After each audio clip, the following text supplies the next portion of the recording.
میں پاکستان آ جاؤں گا، مجھے وہاں پہ طالبان کے حوالے کر دو، مجھے پھانسی دے دو، مجھے قتل کر دو بری طرح سے، تم مرد بنو، تم ابو بکر عمر کا اسلام ثابت کرو، میں اپنا نام، میرا نام حسن اللہ یاری ہے، میں چینج کر دوں گا، اس کا نام رکھ دوں گا غلام یزید، غلام عمر، غلام عائشہ، تم جو چاہو میرا نام چینج کرو۔ دیکھیں عزیزوں کہ ان کا تعصب ان پہ بہت حاوی ہے، ان کے علماء۔ پہلی بات تو یہ ہے کہ ان کے بہت سارے علماء تسلیم نہیں کرتے کہ حدیث صحیح ہے، یا اگر صحیح ہے تو متواتر ہے۔ اگر اس عقبہ سے، اس پہاڑی سے گزر گئے، چلو ان کو ماننا پڑا کہ یہ حدیث صحیح ہے، متواتر ہے، تو پھر اس کے بعد دلالت ہے اشکال کریں، وہ بھی ایسے اشکال جو بالکل بنی اسرائیل والے اشکال۔ بنی اسرائیل نے حضرت موسیٰ علیہ السلام سے کہا تھا کہ آپ کو اللہ نے حکم دیا ہے کہ ہم وہ کیا گائے ذبح کرتے ہیں، گائے کا رنگ کیسا ہونا چاہیے، تو آپ نے بتایا نہیں، پھر واپس آ گئے۔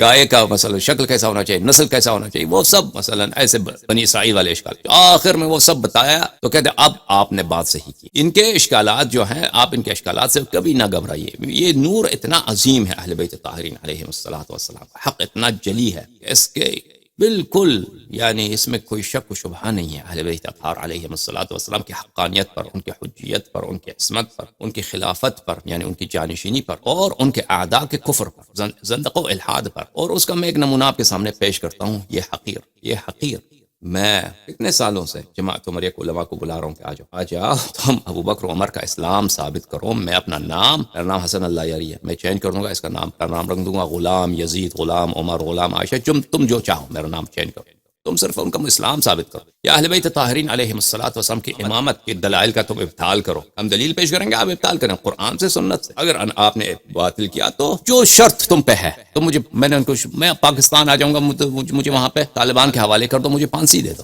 مجھے قتل کر دو بری طرح سے، تم مرد بنو۔ اس کے باوجود یہ نہیں آتے، پیسے کا اعلان کیا کئی دفعہ ہم نے، کیا ہم آپ کو $10,000 دیں گے مناظرہ، $50,000 دیں گے، $1,00,000 دیں گے، آ جاؤ مناظرے کے لیے، کوئی نہیں ہے۔